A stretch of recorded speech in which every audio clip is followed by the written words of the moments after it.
Charles glass, living legendary trainer of champions, बहुत ही creative, intelligent अपनी machine use करने की और एक्सरसाइज करने की अप्रोच में बतौर बॉडी बिल्डर कम और एज अ ट्रेनर ज़्यादा जाने जाते हैं। तो दोस्तों ये सब कुछ बातें हैं जो आपने चार्ल्स के बारे में सुनी है और सुनी होंगी आज तक। बहुत लोग ये डिमांड कर रहे थे इनकी बायोग्राफी लाई जाए, तो आज हम लेकर आ गए। बहुत ज़्यादा डिटेल में मैं इनकी नहीं जाना चाहूँगा क्योंकि चार्ल्स ग्लास खुद नहीं बताना चाहते अपने बारे में बहुत कुछ। वो ये चाहते हैं कि मेरा फोकस सारा मेरे क्लाइंट पे रहे और उनके क्लाइंट का एम ही उनका एम होता है। तो वो इतने ज़्यादा क्लाइंट फोकस्ड हैं, दूसरों के लिए ज़्यादा सोचते हैं। पर इनिशियली हम लोग बात करते हैं स्टार्टिंग कैसे हुई और किस तरीके से आज वो इस मुकाम तक पहुंचे कि इतने महान और सबसे दमदार ट्रेनर्स में से आज वो एक माने जाते हैं। तो दोस्तों यही है आज का टॉपिक वीडियो का। दोस्तों कैसे हैं आप सब? मेरा नाम है विरल, आप देख रहे हैं all about Olympia YouTube channel. आगे बढ़ते हैं, चार्ल्स ग्लास के बारे में बात करते हैं। दोस्तों चार्ल्स ग्लास का जन्म लॉस एंजलिस में हुआ था। 1955 का इनका डेट ऑफ बर्थ है। करेक्ट डेट कभी इन्होंने मेंशन नहीं करी। करीबन अभी ये तकरीबन होंगे 67 ईयर्स के। बहुत लंबा अरसा इनका निकल गया ट्रेनिंग देने में। चार्ल्स का इनफैक्ट ये कहना रहा है कि जब मैं बॉडी बिल्डिंग करता था तब भी मैं एक ट्रेनर था। शायद बहुत लोग ये समझते हैं कि जब उनका बॉडी बिल्डिंग करियर खत्म हुआ तब से उन्होंने स्टार्टिंग करी है। वो हमेशा से ही, कहने का मतलब आप ये समझ के चले कि वो मिड 1970s से ही ट्रेनिंग देते आ रहे हैं। और जैसे गोल्ड्स जिम वेनिस का वो पूरा एक्सपेंशन हुआ था, जैसे अभी बहुत बड़ा हो चुका है वो, तो तब से 81 से वो वहाँ पर है। 41 साल हो गए हैं चार्ल्स को ट्रेनिंग देते हुए और आज भी उनका वही रूटीन है, 4 बजे सुबह उठ के या 5 बजे सुबह उठ के ट्रेनिंग देने आ जाना। खुद भी ट्रेन करते हैं सबसे पहले, क्योंकि उनका ये कहना है कि जिम खाली मिलता है, पूरा आप ही का जिम होता है। आसपास की अपनी जगह को थोड़ा साफ करते हैं और फिर वो ट्रेनिंग देना शुरू करते हैं पूरे दिन। हालांकि ऐसा नहीं है कि चार्ल्स सिर्फ एक ही जिम में हमेशा रहते हैं, वो कई सारे दूसरे बॉडी बिल्डिंग जिम्स में भी दिखाई देते हैं, लेकिन मेनली गोल्ड्स जिम वेनिस से ही वो जाने जाते हैं। ऐसा अटूट बंधन बन गया इन दोनों के बीच में। चार्ल्स हमेशा से एक अच्छे जिम्नास्ट रहे हैं और जाहिर है इनका फोकस हमेशा से रहा था कि मसल में फ्लेक्सिबिलिटी, मोबिलिटी, जॉइंट्स के अंदर, इन चीज़ों के ऊपर ज़्यादा अच्छे से काम करा जाना चाहिए। और बहुत इसलिए स्ट्रॉन्ग थे। जैसे क्या होता है, एक बॉडी बिल्डर जो बहुत मासिव होता चला जाता है, कोई भी बॉडी बिल्डर हो, वो एक पर्टिकुलर मूवमेंट में इतना स्ट्रांग हो जाता है कि कई बार आप देखोगे जैसे ही मूवमेंट इधर उधर हुई, हल्की सी और फ्लेक्सिबिलिटी या मोबिलिटी की बात आ जाती है। कभी कभार ये बॉडी बिल्डर्स अपनी मसल ही टीयर कर लेते हैं। ऐसा होता है कि अपने ये चेस्ट टीयर कर लेते हैं अगर भारी सा सामान कोई उठा रहे हो। शॉपिंग करते हुए ऐसा हुआ है, आपने देखा होगा एंटोन वैलेंट के साथ में भी, उन्होंने भी अपना बाइसेप टीयर करा था। मतलब डे टू डे वर्क में जो मसल हमारी बनाई गई है वर्क करने के लिए, वो जिम करते करते एक ही डायरेक्शन में चलने की इतनी आदी हो जाती है कि normal day to day work करने में अब तकलीफ होने लगती है। और कई बार थोड़ी सी मूवमेंट इधर की उधर हुई जॉइंट की, मसल एकदम टीयर ऑफ हो जाती है। यहाँ पर एक और मसल टीयर हुई थी बहुत ही हैवी बॉडी बिल्डर की, इनका मैंने कई बार जिक्र करा है। सिर्फ ग्रॉसरी बैग उठा के रखने से इनके बाइसेप में एक टीयर आ गया। मोबिलिटीज का मतलब इसकी कमी है और सेकंड मसल्स की अच्छी फ्लेक्सिबिलिटी नहीं है चार्ल्स का। लेकिन हमेशा से फोकस इन्हीं 2 चीज़ों पे था, जॉइंट्स बरकरार रहने चाहिए, स्ट्रॉन्ग होने चाहिए और मसल्स फ्लेक्सिबल। और ये चीज़ आप आगे देखोगे पूरे अपने क्लाइंट्स के साथ में हमेशा उन्होंने अपने करियर में ये चीज़ लगातार साबित करी है बार बार। यहाँ पर जिम्नास्ट होना सबसे बड़ा एक रीज़न था इसके पीछे, और चार्ल्स के अंदर स्ट्रेंथ एक अच्छी थी और इस चीज़ का सबूत वो आगे देने वाले थे कुछ ऐसे लोगों को जो कि उन पे हंस रहे थे। दोस्तों इंजीनियर रहे हैं, ये इंजीनियरिंग कॉलेज में पढ़ते थे। बहुत हैरानी की बात है कि ऐसा इंसान जो इंजीनियरिंग बैकग्राउंड रखता है वो जिम्नास्टिक करियर अपना चूज़ करे, वो भी उस जमाने में। वहाँ पर एक वेट रूम था उनकी यूनिवर्सिटी में, हमेशा वहाँ से होके वो गुजरते थे, देखते थे लोगों को एक्सरसाइज करते हुए। एक दिन बस चार्ल्स से रुका नहीं गया, अंदर चले गए वो। अब वहाँ पर कई सारे लोग वेट लिफ्टिंग कर रहे थे। चार्ल्स वहाँ पर एक कोच से मिले और कहा कि जैसे ही मेरा जिम्नास्टिक करियर खत्म होगा मैं भी आ जाऊँगा यहाँ पर। सब वहाँ पर ट्रेनिंग करते हुए लोग चार्ल्स पर हंसने लगे, क्योंकि 55-60 किलो का लड़का अगर ये बात बोले तो आसपास के हट्टे कट्टे लोगों को थोड़ा सा होती है ना कि मजाक बनाने की आदत। और मैं सच बोलूँ तो इतना गलत भी नहीं होगा, क्योंकि अब कोई खुलेआम आकर के एकदम बोले कि मैं ये करके दिखा दूंगा तो लोग उस पर हंसेंगे, क्योंकि आपके पर्सनल टारगेट आपके अंदर रहने चाहिए, आप प्रूव करो और बोलो ना। तो चार्ल्स क्योंकि बहुत ही एक यंग लड़के थे उस टाइम पे, उन्होंने ये बात कह दी और लोग हंस पड़े। पर जैसे उन्होंने जिम्नास्टिक क्विट कर दी वैसे ही वो आ गए सीधा उस जगह। उनको करनी थी वेट ट्रेनिंग, उनको नहीं मालूम बॉडी बिल्डिंग क्या होती है, बस वजन उठाना है किसी भी फॉर्म में। जैसे ही गए उस कोच ने कहा वेट लिफ्टिंग करके दिखाओ, क्लीन एंड जर्क मारो। अब चार्ल्स ने ऐसी चीज़ इससे पहले कभी अटैम्प्ट नहीं की थी। हालांकि मोबिलिटी तो उनकी कमाल की थी क्योंकि आज तक करते ही जिम्नास्टिक आए थे, पर स्ट्रेंथ कितनी अच्छी थी वो वहाँ पर उस दिन सभी ने विटनेस किया। क्योंकि उन्होंने जैसे ही 150 LBS के चार्ल्स को कहा कि 135 LB का वेट उठाओ, वो तो उन्होंने झटके से उठा लिया अपने शोल्डर्स के ऊपर। फिर उन्होंने बोला 185 LBS उठा के दिखा दो, कि उन्होंने कहा जी दिखा दूंगा। उसको भी बहुत आसानी से चार्ल्स ने ऊपर लिफ्ट कर लिया। फिर आखिर तक आते आते 225 टू 25 पाउंड्स तक वो गए। वो चार्ल्स की थी मैक्सिमम लिमिट। आप ये समझ के चलो दोस्तों कि एक लड़का जिसने पहली बार वेट लिफ्टिंग वर्ड सुना है, पहली बार एक clean and jerk, snatch and jerk मारा है, वो इतना परफेक्टली एकदम सटीक टाइम के साथ उसको उठा के चला गया कि वहाँ पर सब लोग हैरान हो गए, इतना पतला दुबला सा लड़का कर कैसे गया। तो चार्ल्स में स्ट्रेंथ भी भरपूर थी। इसके अंदर अगर मैं बात करूं, उन्होंने वहीं पर ही पावर लिफ्टिंग भी करी, क्योंकि यही पावर लिफ्टिंग, वेट लिफ्टिंग, यही सब चीज़ें होती थी उस टाइम, क्योंकि बॉडी बिल्डिंग बहुत शुरुआती दौर में थी। और ये मैं आपसे बात करूं दोस्तों करीबन 1970 से भी थोड़ी पहले की। तो चार्ल्स ने पावर लिफ्टिंग भी अटैम्प्ट करी, जिसमें कि उन्होंने सबसे पहले बेंच प्रेस लगाया। चार्ल्स ने बेंच प्रेस में सीधा 425 पाउंड तक वजन उठा के दिखा दिया। 150 LBS का लड़का, अगेन याद दिला दूँ, ऐसा कर रहा था। स्क्वाट करा, दूसरी मूवमेंट वही होती है, फिर उसमें 425। लेकिन डेड लिफ्ट से कहीं ना कहीं वो डरते थे। उनको ये लगता था कि ये ना थोड़ी बैक को हर्ट करने वाली एक्सरसाइज है, मेरी चोट पहुंचा सकती है लोअर बैक में, तो उसमें वो ट्राई ही नहीं करा उन्होंने। लेकिन आप ये समझ के चलो, वेट लिफ्टिंग में एक लड़का बिल्कुल परफेक्ट टाइमिंग के साथ में, एकदम सही फॉर्म के साथ स्नैच एंड जर्क मार पा रहा है। पावर लिफ्टिंग मूवमेंट्स में वो अच्छा कर पा रहा है। लेकिन बॉडी बिल्डिंग फील्ड अभी भी चार्ल्स के करियर में शुरू नहीं हो पाया था। धीरे धीरे करके टाइम बीता और चार्ल्स ने पावर लिफ्टिंग में ही अपना करियर बनाया। करीबन 1970 के शुरुआती दौर में इन्होंने कुछ शोज खेले, जिसमें से कि एक ये बताते हैं आयरन मैन था। क्या प्लेसिंग थी चार्ल्स ने कभी रिवील नहीं करी, और इसी तरीके से प्रॉपरली क्या करना है इनको उस टाइम तक भी नहीं मालूम था। कभी पावर लिफ्टिंग कर ली, कभी वेट लिफ्टिंग के कुछ शोज़ खेल लिए।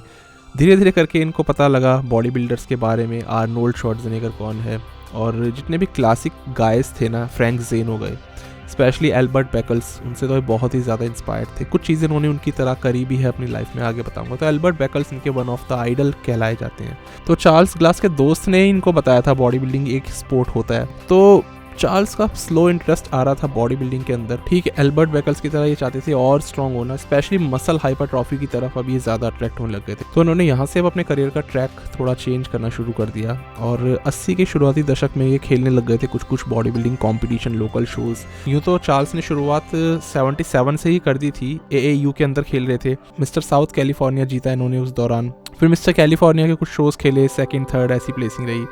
AAU फेडरेशन में चार्ल्स खेलते जा रहे थे अभी 81 तक, लेकिन IFBB भी बड़ी होती जा रही थी, सबको मालूम है। तो उन्होंने भी स्विच मारा और NPC की फेडरेशन में खेला।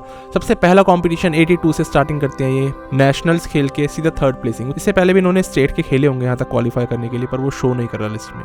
83 में आते हैं वापस से चार्ल्स ग्लास और कम्पीट करते हैं अगेन NPC के अंदर, इसी शो में सीधा फर्स्ट प्लेसिंग आई, पर क्योंकि ओवरऑल नहीं जीता था तो इसलिए बात नहीं बन पाई।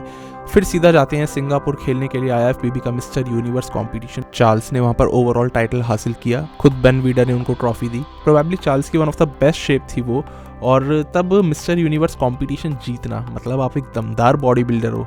जीता तो आपने एक एमेच्योर कंपटीशन ही है, प्रो कार्ड ही लिया है आज के हिसाब से अगर देखा जाए, पर तब एक ही प्रो कार्ड मिलता था, आज की तरह 130 प्रो कार्ड नहीं देते थे मिस्टर यूनिवर्स में। तो उस टाइम आप अगर इस कंपटीशन को जीत रहे हो, इसका मतलब आप सही में खतरनाक बॉडी बिल्डर, आप इस लायक हो कि mister Olympia level body builders के बीच खड़े हो पाओ। तो इनको सीधा इनवाइट मिला 84 के ओलंपिया में कम्पीट करने का। डेब्यू करा लेकिन 16th प्लेसिंग। चार्ल्स इस चीज़ से ज़्यादा दुखी नहीं थे कि 16th प्लेसिंग आ रही है। उनके लिए सबसे बड़ी बात थी कि एल्बर्ट बेकल्स जो उनके आइडल थे वो भी खेल रहे थे मिस्टर ओलंपिया में। ऑफकोर्स हमें पता है कि एल्बर्ट की 4th प्लेसिंग लगी थी और चार्ल्स तो मानो उन्हें ही देखते जा रहे थे खेलते हुए। जब चार्ल्स की बारी आई पोजिंग करने की तो उन्होंने अपने आप को कई सारी बैक फ्लिप्स और जिम्नास्टिक मूव्स के साथ दिखाया, 2 हाथों पर खड़े होना। क्लियरली ये सब चीज़ें दिखा रही थी कि इनका बैकग्राउंड वहाँ पर जो था बीइंग अ जिम्नास्ट वो रिफ्लेक्ट हो रहा था एक बॉडी बिल्डिंग स्टेज पे, जो कि अपने आप में एक यूनिक सी चीज़ थी। लोअर बॉडी में कमज़ोर थे कहीं ना कहीं चार्ल्स ग्लास। अपर बॉडी बहुत ही इम्प्रेसिव थी, बिल्कुल 80s के बॉडी बिल्डर्स वाली इनकी लुक रही है हमेशा, एस्थेटिक, लीन, हार्ड। लेकिन लोअर बॉडी में लैक करते थे। ग्लूट्स, हैमस्ट्रिंग्स का दौर तब होता नहीं था, किसी पे भी नहीं होते थे। तो पहले पोजिंग में हमेशा एक एनर्जी होती थी, सारे बॉडी बिल्डर्स एकदम टाइटली मसल्स को होल्ड करते थे। चार्ल्स ने भी कुछ उसी स्टाइल में एकदम पोजिंग करी और अच्छे लग रहे थे। चार्ल्स की दोस्तों इसके आगे की जो जर्नी रही है पूरे शोज़ की आपको दिखाई देगी। लेट 95 तक इन्होंने खेला है मास्टर्स ओलंपिया में, 4th प्लेसिंग आई थी। बीच के कई सारे इन्होंने कॉम्पिटिशन्स खेले हैं, सब जगह 13, 14th इस तरीके से चली है। कोई इंटरेस्टिंग जर्नी नहीं है अगर सिर्फ बॉडी बिल्डर के तौर पे इनको देखा जाए, पर उसी दौरान क्लाइंट्स को ट्रेन करना एक ऐसी चीज़ हो गई थी जो इनके लिए सबसे ज़्यादा फन और इनको एक पर्पस देने लगी थी इनकी ज़िंदगी में। क्योंकि चार्ल्स ने बात क्लियरली बोली है कि मुझे अब उतना मज़ा नहीं आ रहा था बॉडी बिल्डिंग कॉम्पिटिशन्स में। उनको ये लगता था कि वो ज़्यादा आगे तक नहीं जा सकते। एक बहुत बड़ी चीज़ वो ये भी बताते हैं कि 80s के दौर में बॉडी बिल्डर्स ड्रग्स का यूज तभी करते थे जब कंपटीशन प्रेप करना होता था। ऑफ सीजन में नेचुरल रहते थे तब बॉडी बिल्डर्स, इसलिए सिग्निफिकेंट ग्रोथ कम और हेल्थियर साइड आप ज्यादा देखोगे 80s के बॉडी बिल्डर्स में। ली हैने ने इस गेम को बदलना तो बहुत शुरू कर दिया था, बहुत आगे तक वो लेकर जा रहे थे इस गेम को। उस जमाने में तो वही सबसे बड़े चैंप थे, लेकिन हर कोई ली हैने भी बनने को तैयार नहीं था, इसलिए बॉडी बिल्डिंग बदल गई। पर चार्ल्स ग्लास अपने उन्हीं उसूलों पर रह गए। चार्ल्स ग्लास ने एक हेल्दी साइड चूज करना ज्यादा जरूरी समझा और ट्रेनिंग देने में उनको ज्यादा इंटरेस्ट आने लग गया था। इनका भी एक यही फंडा था कि 10% बॉडी फैट पे रहना पूरे साल। ये चीज इन्होंने अगेन अडेप्ट करी थी अपने आइडल एल्बर्ट बैकल्स से। लेकिन फिर भी आप एक चीज देखोगे बहुत हैरान कर देने वाली है, एक वेबसाइट के हिसाब से ये हैवीएस्ट 262 पाउंड्स तक गए हैं। चार्ल्स की एक और टेक्निक बहुत हैरान करती थी। अभी किसी ने उनसे पूछा था कितनी कार्डियो करते थे लीन रहने के लिए हर टाइम, तो उन्होंने कहा कोई कार्डियो नहीं करते थे। 80s के बॉडी बिल्डर्स में आपको ये चीज़ कॉमन पाएगी, वो लोग क्लीन डाइट और फ्रीक्वेंट वर्कआउट्स करते थे। ज़्यादा बार ट्रेन करना, हफ्ते में 2 बार या 3 बार भी, उससे उनकी मेटाबॉलिज्म हमेशा इंक्रीज रहता था। क्लीन डाइट से, साफ कैलोरीज से फैट चढ़ता नहीं था। चार्ल्स ग्लास भी ऐसे ही थे, वो कहते थे अगर मैं कहीं बाहर होता था, टूर पे भी जाता था, तब भी क्लीन खाना खाना होता था। तो ये सब कुछ प्रोटोकॉल्स रहे हैं चार्ल्स के अपने बॉडी बिल्डिंग जर्नी के दौरान, जो आपको पता होने चाहिए। खैर, अब आता है दौर मास मॉन्स्टर्स का। जैसे ही 90 की शुरुआत हुई और यहाँ पर चार्ल्स ग्लास की जिंदगी का सबसे बड़ा पहलू, जिसके लिए आज भी वो जाने जाते हैं, ट्रेनर ऑफ चैंपियंस, ये कहलाने लग गए थे। दोस्तों, एक बार हम आज के प्रोडक्ट के बारे में बात करते हैं और फिर वीडियो में बढ़ते हैं आगे। एसेंशियल अमीनो एसिड एक दोस्तों अच्छा प्रोडक्ट होता है अगर उसको ठीक से यूज किया जाए। मसल ब्लेज लेकर आया, अभी न्यूली इन्होंने लॉन्च किया है अपना एसेंशियल अमीनो एसिड। ज्यादा टाइम नहीं लगाऊंगा, फटाफट से बात करता हूँ। 13.5 ग्राम्स का इसका स्कूप साइज है, जिसमें आपको ऑलमोस्ट 8 ग्राम्स के EAA मिलते हैं। सारे वो एसेंशियल अमीनोज जो आपकी बॉडी खुद से नहीं बनाती। ये एक एडवांटेज है उन लोगों के लिए जो कि वेजिटेरियन है और रोज जरूरत के एसेंशियल अमीनो एसिड्स अपनी डाइट से नहीं ले पाते। इसको ऐड करना उनके लिए डेफिनेटली एक बेनिफिशियल चीज है। दोस्तों, ये EAA बनाया गया वीगन लोगों को ध्यान में रखते हुए भी, तो वो भी इसे ले सकते हैं। मैं देख पा रहा हूँ कि ये प्रोडक्ट वर्कआउट से पहले लेने के लिए डिजाइन किया गया है। इंग्रेडिएंट्स कुछ इसी और इशारा कर रहे हैं, मतलब नारियल पानी का इन्होंने पाउडर डाल दिया है, इलेक्ट्रोलाइट्स ऐड कर रहे हैं, सोडियम पोटेशियम सही मात्रा में है, सिट्रुलिन डाल दिया ताकि वही पंप आए अच्छा और मसल तैयार हो जाए वर्कआउट से पहले। इन्होंने इसमें काली मिर्च का एक्सट्रैक्ट भी डाला है, जो न्यूट्रिएंट एब्जॉर्प्शन को थोड़ा बढ़ाएगा और मांसपेशियों को थोड़ा सा वार्म करेगा। 9 एसेंशियल अमीनो एसिड्स होने के अलावा इसमें ये सारी चीजें भी डाली गई है। प्रोडक्ट ओवरऑल डिजाइन ऐसा ही है कि वर्कआउट से पहले आप लें, वर्कआउट के बाद एक अच्छी डाइट और न्यूट्रिशन ही लेना जरूरी है, और पूरे दिन की डाइट के साथ आप कंबाइन करके EAA अगर यूज करेंगे तो हेल्प कर सकता है आपकी मसल को प्रिजर्व करके रखने में, लीन मसल टिश्यू बिल्ड करने में। फ्लेवर बहुत ही फैंटास्टिक है इसका, रेस लेमोनेड फ्लेवर है, तो ले सकते हो। पानी में 1 स्कूप डाल दिया आपने या 2 स्कूप और लगभग 1-1.5 गिलास पानी में मिला के पी गए। अभी 1500 रुपये के आसपास ये बिक रहा है। अगर कूपन कोड आप लगाओगे तो लगभग 1350 का पड़ेगा, जो कि ठीक प्राइस है। तो ट्राई कर सकते हो एक बार, देखो कैसा आपको ये प्रोडक्ट लगता है। चलो अपनी वीडियो पे वापस आते हैं अब। तो सारे चैंपियंस को उन्होंने ट्रेन करना शुरू करा ओलंपिया के। फ्लेक्स व्हीलर, बहुत ही सारी वीडियोस आपको दिखेंगी। क्रिस कॉर्मियर, पॉल डिलेट, मतलब मास मॉन्स्टर्स से लेकर के उस जमाने से लेकर के आज तक भी। शॉन रोडन को 2019 में जब वो नहीं ओलंपिया के लिए क्वालिफाइड थे, जब उन पर एलिगेशन चार्जेस चलते थे, तब तक भी चार्ल्स ग्लास ने ट्रेनिंग दिया इतने बड़े एथलीट्स को। तो 2019 में शॉन रोडन के साथ साथ डेक्स्टर जैक्सन, स्टैनिमल, इन सबको भी इन्होंने ट्रेनिंग दी। तो करियर इनका एज अ ट्रेनर तो डिफाइन हुआ है इतने बड़े एथलीट्स से जो कि इनके अंडर आए, मिस्टर ओलंपिया बन के गए। या फिर दूसरी एक चीज़ इससे भी बड़ी बोलूँ, इनके क्लाइंट्स कभी इंजर्ड नहीं हुए। इनके अंडर कोई भी क्लाइंट इनका आज तक इंजर्ड नहीं हुआ। हाँ, दूसरे किसी ट्रेनर पे चला गया, उससे पहले की बात हो, उसके बाद की बात हो, तब इंजर्ड हो सकता है, लेकिन इनके दौरान, इनके अंडर कभी नहीं।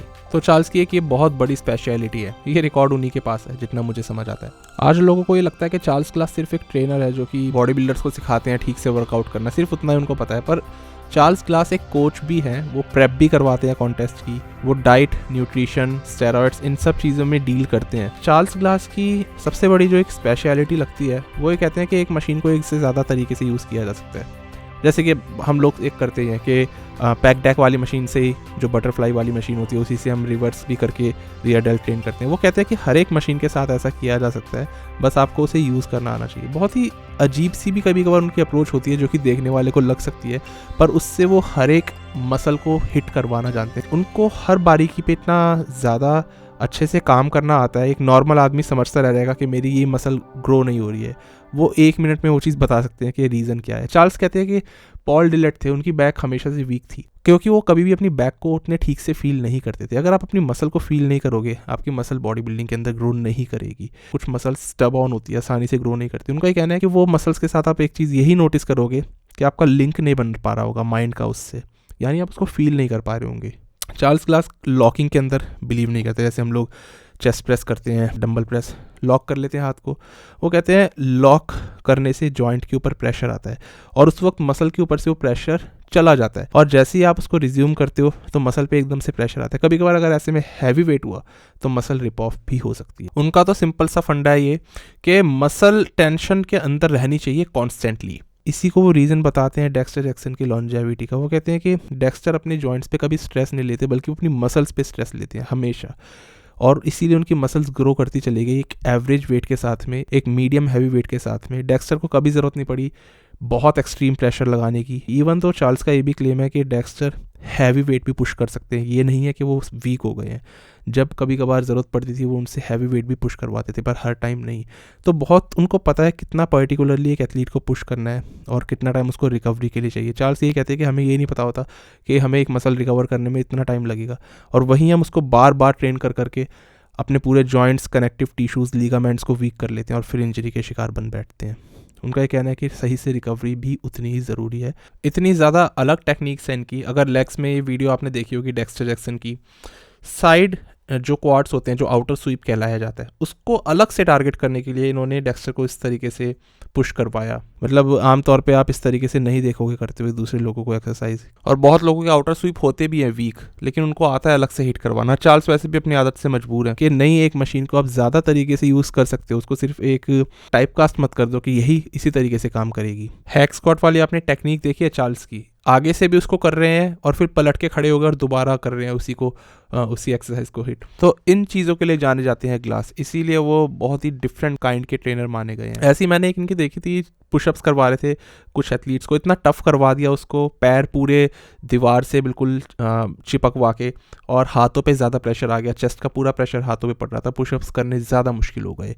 तो इनकी ये टेक्निक से जो अगर कोई और इंसान देखेगा तो कहेगा यार ये कुछ अजीब ही तरीके से या गलत तरीके से वर्कआउट करवाया जा रहा है, पर उससे इनके ही एथलीट्स को एक्स्ट्रा सिग्निफिकेंट वो ग्रोथ मिलती है कि 50 साल की उम्र में भी डेक्स्टर जैक्सन इतने तगड़े ही दिखाई देते थे। तो ये ऐसी ऐसी आपको टेक्निक्स वाली इनकी ना कई सारी वीडियोस मिल जाएंगी, भरा पड़ा है इनका चैनल इस चीज़ से। दोस्तों, चार्ल्स ग्लास की एक कंट्रोवर्सी रही है। एक और जाने माने ट्रेनर हैं क्रिस लुइस, जो वेनिस में ही ट्रेनिंग देते आ रहे हैं शॉन रोडन को, स्टैनिमल को। तो उनकी इनकी कुछ दरार रही थी। अब एग्जैक्टली मैं नहीं जानता क्या चीज़ थी। क्रिस लुइस ने अपना पक्ष रखा, चार्ल्स ग्लास ने कभी अपना कोई पक्ष ही नहीं रखा, तो हम कह नहीं सकते दोनों साइड से क्या बातें थी। लेकिन ये बात फैक्ट है कि जब शॉन रोडन ने 2018 का मिस्टर ओलंपिक जीता, उस वक्त पे वो क्रिस लुइस के अंडर थे, लेकिन 2019 में वापस से वो चार्ल्स ग्लास के पास चले गए थे। तो ये बहुत ही अजीब सा लगता है सुनने में कि हर वक्त मुस्कुराने वाला आदमी, मुश्किल से मुश्किल सिचुएशन में भी खुश रहने वाला आदमी, चार्ल्स ग्लास जैसा, कैसे किसी कंट्रोवर्सी में फंस सकते हैं। लेकिन ऐसा हुआ है। तो चार्ल्स ने 2019 में वापस शॉन रोडन को ट्रेन करना शुरू कर दिया था। डेक्स्टर जैक्सन को टैंपा प्रो जिताने के लिए उन्होंने कई सारे तरह के छोटे मोटे ट्वीक्स करे थे और डिफरेंट एंगल्स से मसल्स को हिट करवाया ताकि डेक्स्टर के नए फाइबर्स और रिक्रूट हो सके। हर बार डेक्स्टर कहते थे मैं और ज़्यादा सोर होता था पिछले बार से। हर बार उनको नई मशीन यूज़ करवाते थे। चार्ल्स ग्लास का फंडा ये है कि जिम में जितनी मशीनें पड़ी है ना, सबको यूज़ कर डालो और हर जिम आपके लिए एक परफेक्ट जिम बन सकता है। हम लोग हमेशा देखते हैं, कंप्लेन करते हैं अपने जिम में यार एक मशीन की कमी है, पर चार्ल्स कहते हैं आप अपने किसी भी जिम में परफेक्ट उसको बना सकते हो। बस आपको अपनी मसल को फील करना आना चाहिए उस मशीन का यूज़ करके या उस फ्री वेट का यूज़ करके। और आमतौर पे हम यही नहीं कर पाते। हम कई सारी मशीन्स या फ्री वेट्स के लिए कहते हैं एक्सरसाइज हम पे काम नहीं करती, पर उनका ये कहना है कि कोई भी एक्सरसाइज आप पे काम करेगी, आपका कनेक्ट होना चाहिए, और अगर कनेक्ट नहीं बन रहा तो फिर वही मसल आपकी वीक रह जाएगी। क्योंकि चार्ल्स ग्लास यही सिखाते हैं अपने क्लाइंट्स को, सारी मशीन्स को इफेक्टिवली यूज़ करवाते हैं और उनके क्लाइंट्स पे वो सब चीज़ें काम करती हैं। तो चार्ल्स मतलब इसी चीज़ के अंदर अपनी उन्होंने महारत हासिल की हुई है कि मसल फील करनी है, हर बार एक ही चीज़, लॉक नहीं करना कभी भी। क्योंकि उनका एक और इसमें मानना है कि एकदम से मसल से जैसी स्ट्रेस हटता है, हैवी वेट पे आप हो और फिर एकदम स्ट्रेस पड़ता है, तो मसल कभी कभार हल्की सी रिप हो सकती है, और ज़्यादा हैवी वेट हुआ फिर तो काम हो जाएगा। इसलिए कहते हैं वो मसल को रिलैक्स मत होने दो रेपिटेशंस के दौरान, बहुत हैवी वेट पर मत जाओ, ज़्यादा आपके जॉइंट्स भी हेल्दी रहेंगे और मसल्स भी अंडर स्ट्रेस ग्रो करेंगी उससे। अगेन ये उनका कहना है, मैं आपके सामने ये सारी चीज़ें रख रहा हूँ, सबके अपने अपने ट्रेनिंग प्रोटोकॉल्स बाकी होते हैं। चार्ल्स बहुत ज़्यादा पब्लिक में नहीं रहते, कहते हैं मैं अपने कभी फ्रेंड्स के साथ हैंग आउट ही नहीं करता हूँ। बतौर इंजीनियर उनकी एक आदत तो है ही कि कार्स जो उनके पास में है उनको वो ना खोलते रहते हैं और वापस से बनाते रहते हैं। कहने का मतलब कार्स को मॉडिफाई करते रहते हैं। उनके पास एक हमर है, कहते हैं उसको मैंने इतने सालों से नया का नया बना के रखा है, सारे उसमें चेंजेस करते रहते हैं। स्टीरियो सिस्टम इतना महंगा लगवाया है कि कार से ज़्यादा कॉस्ट उसकी है। तो ये इलेक्ट्रिकल, मैकेनिकल इंजीनियर, ये दोनों ब्रांच इन्होंने एक साथ उस टाइम करी थी। ये वो करने का नतीजा है। तो कहीं ना कहीं वो चीज़ भी रिफ्लेक्ट हो रही है। तो ये उनके शौक़ है। कभी वो बाहर अगर जाते हैं तो उनका कहना है कि मैं हमेशा क्लीन ही खाना खाता हूँ। ज़्यादा हैंग आउट किसी भी कभी बॉडी बिल्डर के साथ वो नहीं करते।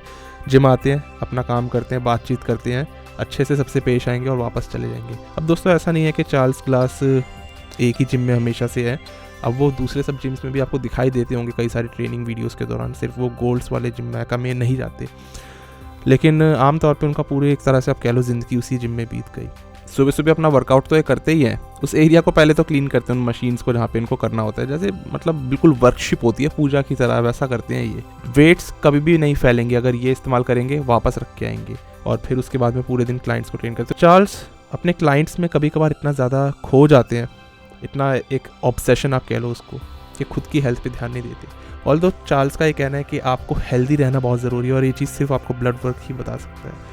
आज बहुत सारे बॉडी बिल्डर्स ब्लड वर्क नहीं करवाते, पर चार्ल्स इस चीज़ को लंबे समय से बताते आ रहे हैं। उनका भी सिंपल यही कहना है कि आप अपने अंदर झांक कर देख नहीं सकते कि अंदर क्या चल रहा है। ऐसा होता है कि सर्टेन चीज़ें आपको रोक रही होती हैं ग्रो करने से, और वो सिर्फ ब्लड वर्क ही बता सकता है। अगर कोई हार्मोन एक्स्ट्रा ज़्यादा इंक्रीज़ हो रहा है, एस्ट्रोजन लेवल्स बढ़ रहे हैं, या कुछ भी ऐसी चीज़ है जो आपको मसल ग्रो करने से रोक रही है, तो फिर वो चीज़ें सही करनी पहले ज़रूरी है। किसी विटामिन मिनरल की डेफिशिएंसी है, वो चीज़ें सही करनी ज़रूरी है। तो चार्ल्स इस चीज़ के भी एक बड़े एडवोकेट रहे हैं। लेकिन होता है ना एक आयरनी वाली बात, अपने ऊपर ध्यान नहीं दिया, अपने टेस्ट ही करवाना भूल गए, और ऐसा हुआ उनके साथ कि उनको 2019 में हार्ट अटैक आ गया था, क्योंकि पूरी तरह से लापरवाही बरती उन्होंने खुद के साथ। फॉर्चुनेटली चार्ल्स पूरे रिकवर हो गए थे उससे, और उसके बाद दोबारा आ गए जिम के अंदर ट्रेनिंग देने, और अंडर गाइडेंस डॉक्टर के ही थे उस टाइम पे भी।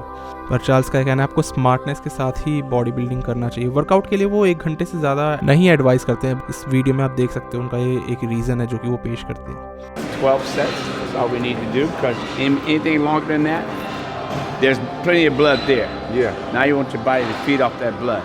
If you keep training, what's going to happen? You're going to start taking from it, you know? Okay. And you don't want to do that. You want the blood to stay there so it can grow. That's what I don't do usually. I just keep on adding those exercises more and more and more. तो Charles का ये कहना है कि ज़्यादा आप अपने आप को अगर थका लोगे और वो न्यूट्रिएंट्स की डेफिशिएंसी अगर होने लगेगी, तो आप उल्टा मसल बर्निंग स्टेट में चले जाओगे। लॉन्गर वर्कआउट्स के लिए वो इसलिए नहीं जाते। 1 घंटा या सवा घंटा के करीब ही उनके एथलीट्स वर्कआउट करते हैं। इस वीडियो में आप देख पा रहे होंगे दोस्तों, चार्ल्स ग्लास डाइटिंग ट्रेनिंग के एडवाइस भी दे रहे हैं। And I'm taking like 4,000 calories a day. Do you think it's okay for me, or should I go higher? Gotta go higher. So you take an enzyme to help process, get moving, get it out of your system, so you eat more. तो वही वाली बात मैंने आपको बोली ना कि वो सिर्फ लिमिटेड नहीं है ट्रेनिंग तक ही, ऑल्दो लोग ऐसा ही समझते हैं, पर वो हर तरीके के एडवाइस देते हैं। एक और चीज़ जो कि डेक्स्टर जैक्सन जैसे बॉडी बिल्डर्स ने उनसे सीखी, इंजरीज़ के अराउंड ट्रेन कैसे किया जाता है। चार्ल्स ये बात भी बोलते हैं कि इंजरीज़, किसी को इंजरी हो जाती है किसी को, उसके बाद लोग आमतौर पे वो बॉडी पार्ट ट्रेन करना ही बंद कर देते हैं जब तक कि इंजरी ठीक ना हो। ऐसे में एट्रोफी होती है, मसल सिकुड़ जाती है। तो ज़्यादा बेहतर चीज़ ये होगी कि उस मसल को आप डिफरेंट तरीके से हिट करो, क्योंकि हमेशा एक ऑल्टरनेट ऑप्शन मौजूद होता है, बस हम नहीं देख पाते। इस वजह से इससे ये होगा कि मसल भी आपकी बरकरार रहेगी और इम्प्रूवमेंट्स इवन तब भी नोटिस किए जा सकते हैं। जैसे डेक्स्टर जैक्सन की लोअर बैक कभी भी उतनी स्ट्रांग नहीं रही, हमने उनको कभी डेडलिफ्ट करते नहीं देखा, उन पर ज़्यादा स्ट्रेस आता है, ये लोअर बैक बहुत सारे लोगों की चली जाती है।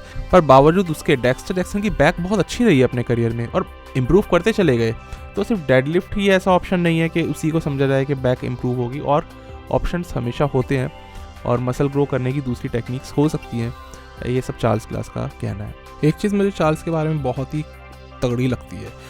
देखो, इतने ये ना एक जेनेरिक ट्रेनर है। जेनेरिक मतलब मैं इनकी कोई इंसल्ट नहीं करना चाह रहा हूँ, लेकिन मैं ये बताना चाह रहा हूँ कि ये हर किस्म के क्लाइंट को ट्रेन कर चुके हैं अपनी लाइफ में। महान बॉडी बिल्डर से लेकर के नॉर्मल इंसान को जिसको शुगर, ब्लड प्रेशर, इवन जो हाउस वाइफ्स हैं उनको ट्रेन करते हैं। 85 साल की एक महिला को ट्रेन करते आ रहे हैं। ये किसी भी किस्म के इंसान के साथ काम कर चुके हैं।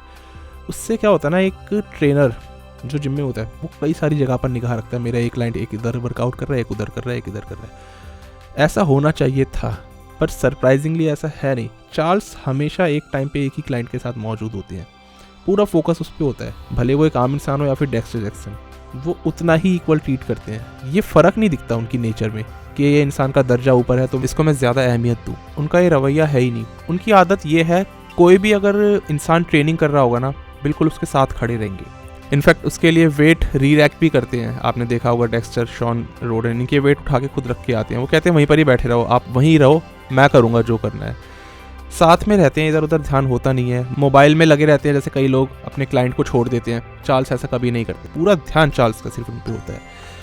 इंजरीज, एक्सीडेंट्स कभी इसलिए होते ही नहीं उनके क्लाइंट के साथ। तो दोस्तों ये कोई इत्तेफाक नहीं है कि चार्ल्स ग्लास के क्लाइंट्स कभी इंजर्ड नहीं हुए, या एक्सीडेंट हो जाता है ना, हैवी वेट संभाला जाता है, नहीं उठा लिया, वो चीज़ होती नहीं है, क्योंकि हर वक्त खड़े होते हैं असिस्ट करने के लिए, ऊपर सर पे खड़े होते हैं उस एथलीट के, उस क्लाइंट के, और पूरा कॉन्फिडेंस रहता है क्लाइंट को कि हाँ भाई मेरे साथ कोई इंजरी हो या कोई हादसा तो होने वाला है नहीं।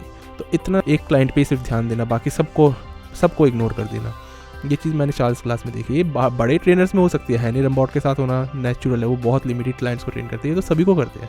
बाकी इन्होंने ड्वेन जॉनसन तक को ट्रेन किया हुआ है, और बाकी सारे महान एथलीट्स को, बॉडी बिल्डर्स को ट्रेन करने के लिए तो जाने जाते हैं। तो इनको इंट्रोडक्शन की वैसे ज़रूरत है नहीं, क्योंकि बायोग्राफी है इसलिए इतनी डिटेलिंग में मैं जा रहा हूँ। बाकी चार्ल्स क्लास एक आइकॉनिक फिगर है। हालांकि दौर बदल गए, बॉडी बिल्डर्स बदल गए, पर चार्ल्स की ट्रेनिंग देने का सिलसिला चलता ही जा रहा है। ऐसा लगता है देख करके मानो चार्ल्स अपने काम से जितना खुश है ना, दुनिया का और कोई आदमी नहीं हो सकता।